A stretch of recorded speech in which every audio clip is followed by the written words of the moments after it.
let's go straight to Parliament whilst we're at it. Of course, the elections have come and gone. The will of the people will hopefully in some ways materialize later on today when we finally get a sense of at least what those three main positions in the National Assembly are going to look like. That's that of the President, the Speaker and the Deputy Speaker. Many people, of course, are happy with the outcome of the election, but many others are not. Vannesa Poonah is part of our team watching developments just outside the chamber where I understand, Vannesa, where you're at, there are a few disgruntled members of society also hoping to voice their concerns today. Yes, good morning to you. And indeed, not quite close to Parliament or the CTICC, but we are in Zonneblom, District 6 at the moment, where at 10 o'clock this morning, a protest is due to get underway. Of course, it's a number of political parties that have come together, and it's under the banner of election fraud protest. Of course, I'm joined by one of them now, Sake Kula. He is the national spokesperson of ARA, just to give us some more information about their dissatisfaction, I suppose, following the election process, and also their feelings on the first sitting of Parliament this morning. Sake, very warm good morning to you. So you, as the Africa Restoration Alliance, you are not happy, and you are also joined by a number of other parties who share your similar sentiments. Absolutely, we're not happy at all, and thank you to the SABC to be able to voice out the cries of the ordinary citizens which are not happy about what has taken place in the election. ARA, AM4C, Land Party, COPE, MK, ARISE, SA, NCC, ACC, they are holding a protest today, which is the 14th of today of this month of June. We allege that there were irregularities that took place and fraudulent activities that were marred with recent national elections in South Africa, and the IEC, we are accusing it that it has compromised its integrity to all South African and democracy process. And as champions of democracy parties, we are calling upon all citizens to join a peaceful march this morning to demonstrate and send a clear message that such practice will not be tolerated. Sake, perhaps I could just bring in one of your colleagues here, of course, Faisal Sayed. He's from AM4C. Faisal, perhaps if I can just ask you, Sake has mentioned a number of irregularities. He's talking about processes that were not followed. In a nutshell, you also share his sentiment. What exactly were those irregularities, A? B, what exactly has your communication been with the IEC? And then C, where to from here? Because we know that Parliament's sitting today for the first time. The process that have happened over the past 2 weeks will come to fruition in the ICC today. Where to from here? What are those 3 points that you'd like to highlight? Thank you for the question. It's very important to note that unlike before, there has been irregularities before in previous elections. But now we see more than 500 going to 700 objections and complaints to the IEC. And these irregularities that we speak about particularly talks about actual, tangible and tacit irregularities. So they're not somebody calling sour grapes, as some people would say. This is actually party agents not getting to lay their sight on documents.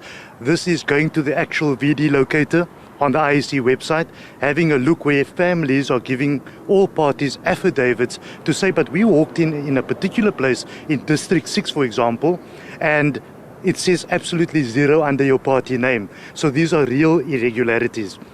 Going to the aspect of the IEC and the communications with them, they respond with a blanket response after we requested condonation in the first place, and secondly, when we lodge complaints in terms of Section 55 of the Electoral Act 73. So we see there that there's a process that allows objections. The IEC comes back, and in 2.2 of their response, they say that despite the fact that there might be some truth to your claims, it would be immaterial to the effect of the election itself and the outcome of the election. And for me, that would signify that the democracy is in question. Where to from here? Because, we do know that the process has been completed. We know that the sitting is due to get underway today. All those processes are unfolding. Where to from here? And is this protest at this point moot, would you say? I think it's a very interesting question. I've been asked that yesterday also. And I say that it doesn't matter which numbers you are, it doesn't matter, but you need to always stand up for justice. So we know the sitting is happening today. We know that there's a number of parties that have either pulled out of this side of the process. I'm not sure if one or two of them are benefiting from the other side. I'm not sure. But in the end of the day, the pursuit for justice, the reason you get into politics and the reason you are a political party is to stand up for injustices. And if this is an injustice and we need to protect the right of people in terms of the Constitution of 96 that talks about the right to vote, then we must also protect the right to the vote going into the right box. Perhaps if I can just bring you in, Sake. So, of course, we've heard what you're saying. We've heard what Faisal is saying. The process is going ahead. And, of course, it is a historic moment in South Africa. Your protest notwithstanding, whatever, your way forward. This is happening. South Africa will know later on today, possibly who the president, the speaker, etc. The MPs will be sworn in. That process is going ahead. So, for the 7th administration, as a party, as a people, your hopes and I suppose and your expectations going forward? I think also in the same token, South Africans need to understand that this process has not been free and fair as it been announced. Parties were robbed. You must understand, to be in an election, you spend millions of rands to participate, banners, boards that you put, campaign, you travel in and out of many provinces, and we have lost a lot of that. And most of us are self-funded parties. We don't get money. We're not in the privilege like other political parties who get money from the IEC. So in the same token, as you say, yes, hence we are doing a peaceful protest, but it has to be announced and well known in South Africa, in international community, that there are parties which are not happy. And we are 26 parties. How in the world, in the democracy of South Africa, we complain about that 26 parties are not happy? And IEC, who's a parent or a principal or a custodian, to answer us, and they despise almost 600 objections. Let me bring in your colleague here. I think it is Faisal Musa from the MK party. You've been in and out of court as a party over the past week or so. This is happening. The first sitting is happening. Your role in this protest and also then going forward in terms of being involved in this country's democracy, taking up spaces within the National Assembly. Your feelings today ahead of that happening?